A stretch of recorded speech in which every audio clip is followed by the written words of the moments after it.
Wang fiat memang makin lama makin susut nilainya. Ini adalah kebenaran. Sebabnya tuan-puan ialah inflasi menyebabkan tiada wang fiat yang nilainya makin naik dari masa ke semasa. Secara statistik, kadar inflasi di Malaysia sekitar 1 hingga 2% sahaja pada tahun 2025.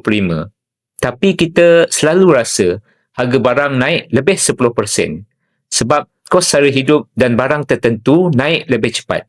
Contohnya makanan, minyak dan barang keperluan lain yang harganya sentiasa meningkat. Jadi, walaupun inflasi rasmi kecil sekitar 1.4%, kita masih berasa beban harga barang yang naik dengan lebih kuat.